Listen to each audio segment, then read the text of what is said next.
মরশুমে প্রথম ফুলকপি দিয়ে তৈরি করুন দারুণ স্বাদের এই নিরামিষ মিক্স ভেজিটেবল। একটি পাত্রে ৩ চা চামচ মগজদানা, সাথে 4টে কাজু বাদাম, 2টো শুকনো আস্ত লঙ্কা আর সামান্য জল দিয়ে 5 মিনিটের জন্য ভিজিয়ে রাখুন, তারপর বেটে নিন। অপর একটি পাত্রে 2 চা চামচ জিরের গুঁড়ো, আধা চা চামচ ঝাল লঙ্কার গুঁড়ো, 1 চা চামচ কাশ্মীরি লঙ্কার গুঁড়ো, 1 চা চামচ ধনের গুঁড়ো, আধা চা চামচ হলুদ গুঁড়ো, 1 চা চামচ চিনি সামান্য জল দিয়ে গুলে 5 মিনিটের জন্য রেখে দিন। কড়াইতে পরিমাণ মতন জল গরম করে 1 চামচ লবণ দিয়ে দিন। এবার কেটে রাখা ফুলকপিগুলো 5 মিনিটের জন্য গরম জলে ভাপিয়ে নিন। মোটামুটি 75% পর্যন্ত ফুলকপি সিদ্ধ হয়ে গেলে জল ঝরিয়ে তুলে নিন। কড়াইতে দিয়ে দিন সর্ষের তেল, জিরে ফোড়ন ভেজে নিয়ে এই কাজু কিশমিশ হালকা আঁচে ভেজে নিন। চাইলে এই রান্নায় পনির দিতে পারেন।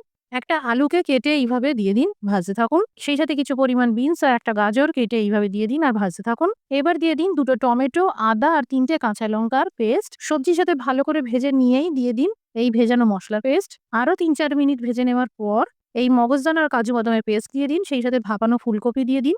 এই পর্যায়ে স্বাদ মতন লবণটা দিয়ে দেবেন।